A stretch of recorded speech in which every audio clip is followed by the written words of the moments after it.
स्वामी समर्थ जी के पास में पहुंच गए।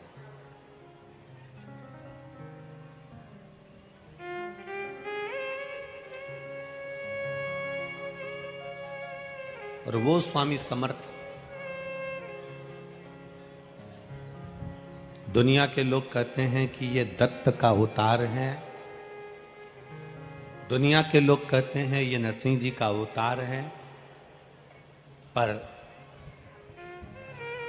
कभी आपने अगर श्री स्वामी समर्थ जी का दर्शन किया हो तो उनके गले में एक रुद्राक्ष, अंतिम समय तक प्राण छोड़ने के कुछ देर पहले उन्होंने अपना रुद्राक्ष उतार कर अपने एक भक्त को दे दिया था। पूरी जिंदगी उनके गले में एक रुद्राक्ष पड़ा रहा, वो श्री स्वामी समर्थ जी थे। एक रुद्राक्ष अपने गले में धारण करते हैं। कोई कहता है कि दत्त के अवतार है, कोई कहता है शिव के अवतार है, कोई कहता है ब्रह्मा के अवतार है, कोई कहता है नारायण के अवतार है, कोई कहता है राम के अवतार है, कोई कहता है कृष्ण के अवतार है। पर कोई सदगुरु, कोई संत, कोई साधु, कोई सन्यासी, कोई तपस्वी, कोई साधक, कोई उपासक जब भी भजन करता है, जब भी मंत्र जाप करता है, जब भी नाम जाप करता है, जब भी नाम स्मरण करता है, जब मंत्र में डूबा रहता है, नाम में डूबा रहता है, नाम स्मरण में डूबा रहता है, महाराज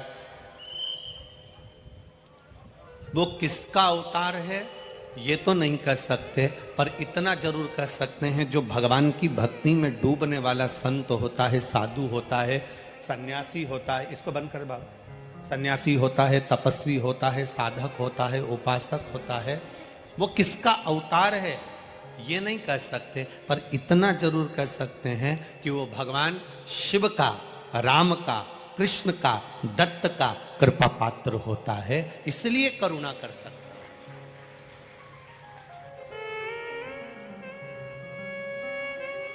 तात्या भोसले जी पहुंच गए श्री स्वामी समर्थ जी के पास।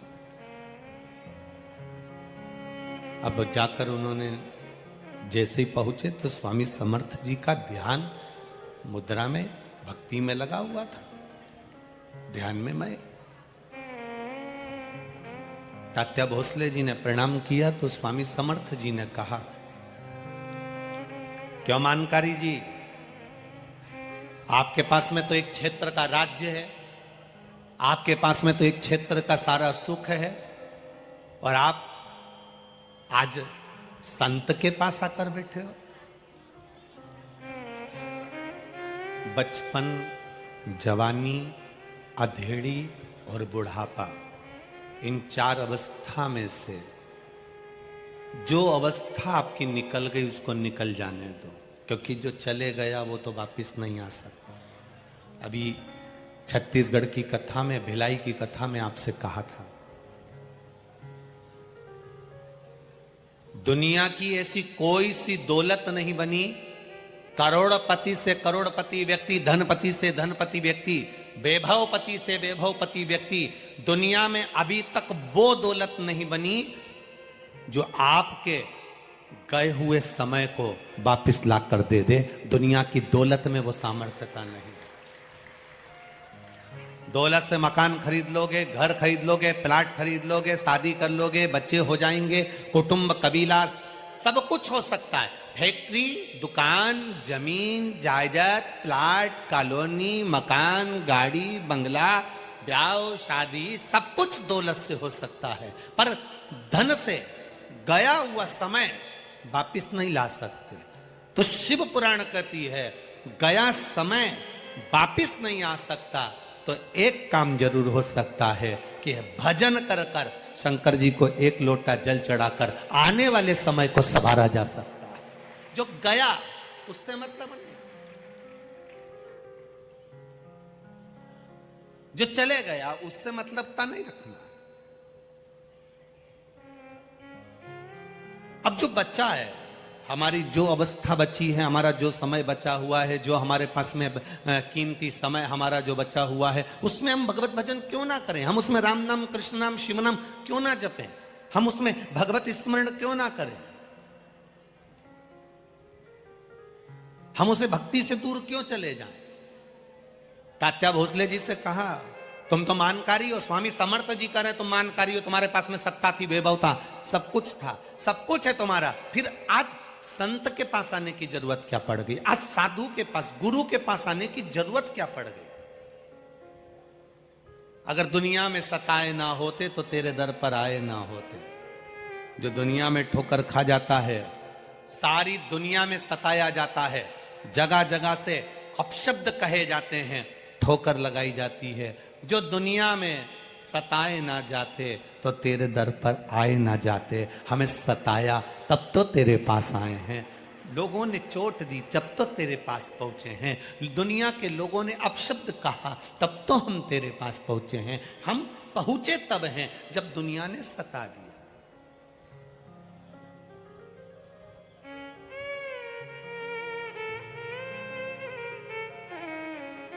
कितने किस्मत वाले हो आकोला वालों, जरा विचार करिएगा, तुम्हारा भाग्य देखिए कितना प्रबल होगा। आज पूर्णिमा का दिन और कथा श्रवण करने को मिल रही है, और इसी को श्रेष्ठता तात्या भोसले जी से कहा, मानकारी जी, स्वामी समर्थ जी कह रहे हैं आप मानकारी हो, आपके पास में सत्ता है, वैभव है, और आप मेरी शरण में आज यहां आकर बैठे हो, संतों के पास में, आज साधु के पास में, सदगुरु के पास में आकर बैठे हो, क्या बात है? तात्या भोसले जी ने कहा, अब मेरा मन परिवार में नहीं लगता, अब मेरा मन कुटुंब में नहीं लगता, अब मेरा मन ऐसा करता है कि कुछ देर परमात्मा की भक्ति करी जाए, अब कुछ देर भगवान का भजन करा जाए। तात्या भोसले जी ने सेवा करना प्रारंभ करी। स्वामी समर्थ की सेवा करते करते करते करते करते करते करते करते स्वामी समर्थ जी की सेवा करते करते एक दिन तात्या भोसले जी पहुंच गए किसी विद्वान प्रखंड पंडित के पास, और उन्होंने कह दिया कि इतनी तारीख को इतनी बजे तेरे प्राण छूट जाएंगे, तू मर जाएगा। तात्या भोसले जी ने जब सुना प्रसन्न हो गए। जाना तो सबको है, ऐसा कोई मनुष्य पैदा ही नहीं हुआ जो नहीं जाएगा। हो सकता है आकोला में ऐसा कोई हो तो बात दूसरी है जो नहीं जाएगा, पर आया है सो जाए। तुम बादाम भी खा लोगे तो भी मरना है, और रसगुल्ला खा लोगे तो भी मरना तो निश्चित है। ऐसा संसार में कोई नहीं जन्मा जो मरेगा नहीं। परंतु आज के जमाने में किसी व्यक्ति से कह दो, एक बहू सास से कह दे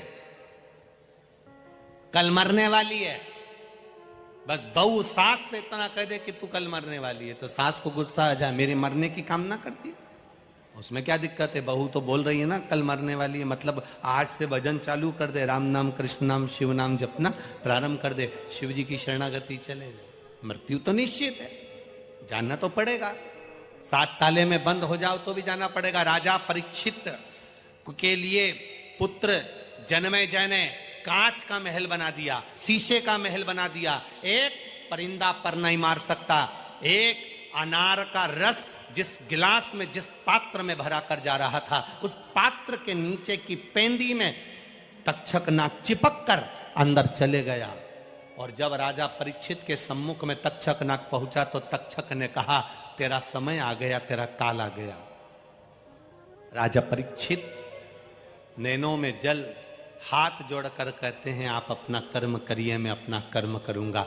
राजा भक्ति करने लगे, भजन करने लगे, और तक्षक नाग पांव के अंगूष्ठ में डस लेता है। जरा विचार करिएगा, पांव के अंगूठे में ही तक्षक नाग क्यों डस रहा? क्या पूरे शरीर में कहीं तक्षक नाग को डसने के लिए जगह नहीं मिली? पांव के अंगुष्ठ में इसलिए डस रहा है क्योंकि भगवान की भक्ति में राजा इतना डूब गया था कि इसके चरणों को मैं प्रणाम भी कर लूंगा और इसके चरणारविंद का रस तत्व मैं ग्रहण कर लूंगा तो मेरी भी जिंदगी सार्थक हो जाएगी। चरण के अंगुष्ठ में डस रहा। देवी भागवत में लिखा है कि तक्षक नाग ने जब अंगुष्ठ में डसा परीक्षित के चेहरे पर मुस्कुराहट थी, क्योंकि उसको भगवत पद की प्राप्ति थी।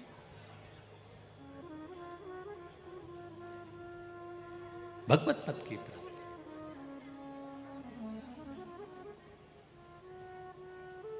भजन की प्राप्ति, इच्छा। इतनी धूप पड़ रही है, गर्मी पड़ रही है, तपन पड़ रही है, और आप धूप में बैठे हो। यहाँ देखो माताएं बैठी, उधर पीछे देखो तो जगह नहीं, सब भरे पड़े हुए हैं। सारे पंडालों में लोग भरे हुए हैं, धूप में खड़े हुए हैं। अर्थात आपके भीतर कहीं ना कहीं शिव भक्ति तो है, और वो भक्ति है तो काल भी डरता है भक्त के पास आने के लिए। अकाल मृत्यु वो मरे जो काम करे चंडाल का, और काल उसका क्या बिगाड़े जो भक्त हो महा। जब श्री स्वामी समर्थ जी के चरणों पर अश्रु गिरा, गिरते से ही श्री स्वामी समर्थ जी ने तात्या भोसले जी से कहा, तात्या सुन, तेरी चिट्ठी आ गई, अब तुझे जाना है। तात्या भोसले जी ने कहा, गुरुवर सारा जिंदगी पूरा समय तो मेरा परिवार में चले गया, कुटुंब में चले गया, रिश्ते नातों में चले गया। ये थोड़ा सा जो समय बचा है ये आपको देना चाहता हूं। अगर इतनी जल्दी चले जाऊंगा तो आपकी सेवा कैसे कर पाऊंगा।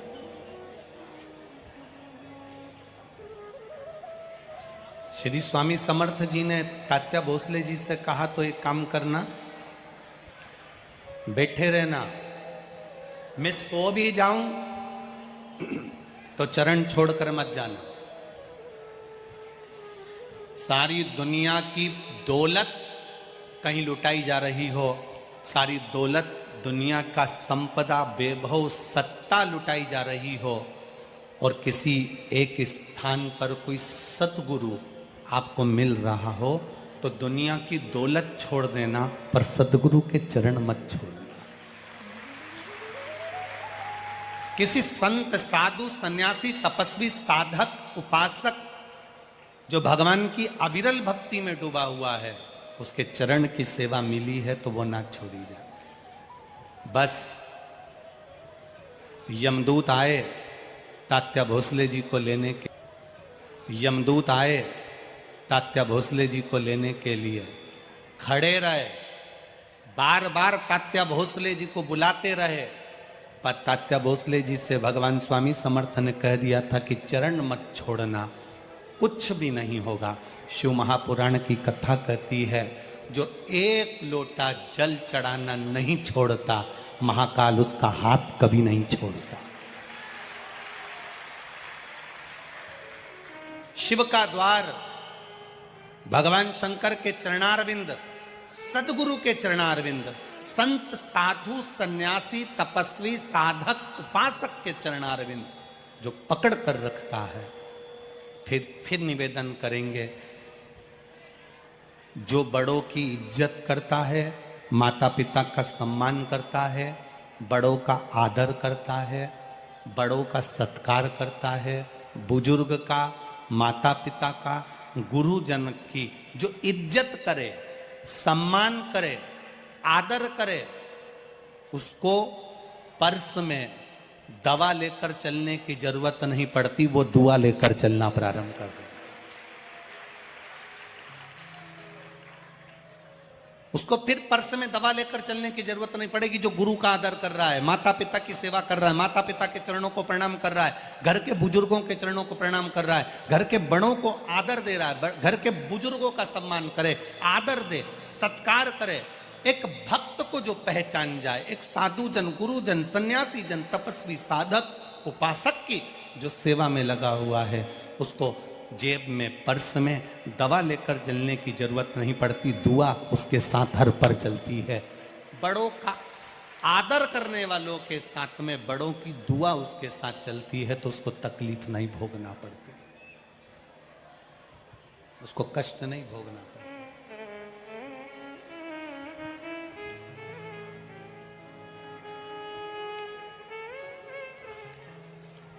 भोले मैं तेरी हवा बिच उड़ती जावांगी, बाबा डोर तो छकेला मैं कटी जावांगी। तात्या भोसले ने चरण पकड़े स्वामी समर्थ जी के, स्वामी समर्थ जी के चरण पकड़े रखे। जब यमदूत चले गए, तात्या भोसले के प्राण बच गए। तात्या भोसले ने स्वामी समर्थ जी से कहा कि गुरुवर, ऐसा आपके पास में क्या है जिससे यम के दूत दूर से ही चले जाते हैं? यम के दूत दूर से ही चले जाते हैं, ऐसा आपके पास में क्या है? स्वामी समर्थ जी ने तात्या भोसले को जो शब्द कहा, इस महाराष्ट्र की पावन धरा पर जितने लोग कथा श्रवण कर रहे हैं और जितने आस्था चैनल और फेसबुक यूट्यूब पर सुन रहे हैं, वो बड़े ध्यान से सुनना। तात्या भोसले जी से स्वामी समर्थ जी ने कहा, तात्या, भजन करने वाला, भक्ति करने वाला, शिव तत्व को जानने वाला, शंकर भगवान के एक रुद्राक्ष को गले में धारण करने वाला, अगर तुम नहीं भी रुद्राक्ष पहने हो, तुम नहीं भी शंकर के मंदिर जाते हो, तुम शंकर के मंदिर में एक लोटा जल भी नहीं चढ़ाते हो, तुम कभी किसी गुरु की शरणागति नहीं गए, पर किसी रुद्राक्ष पहनने वाले के पास या भगवान की भक्ति करने वाले के पास या भजन करने वाले के पास अगर मात्र जाकर बैठ गए हो और उसके शरीर का मात्र स्पर्श भी अगर तुमको हो रहा है, तो यम के दूत बंदी बना नहीं सकते, वो यमदूत भी दूर हट जाते हैं, वो यमदूत भी दूर हट जाते हैं। अकाल मृत्यु वो मरे जो काम करे, चंडाल का और काल उसका क्या बिगाड़े, जो भक्त हो महा। बोल बम का नारा है, आवाज नहीं आई, जरा जम के बोलो, बोल बम का नारा है। एक सहारा, केवल बाबा जी के गले में एक रुद्राक्ष पड़ा हुआ है, उनकी भक्ति बड़ी हुई है, उनका विश्वास बड़ा है, उनका भजन बड़ा है, तो उसका स्पर्श तात्या भोसले जी ने जो चरण पकड़कर रखा है, मात्र स्पर्श मात्र भी सुख दे देता है। हमारे मराठवाड़ा में, हमारे महाराष्ट्र में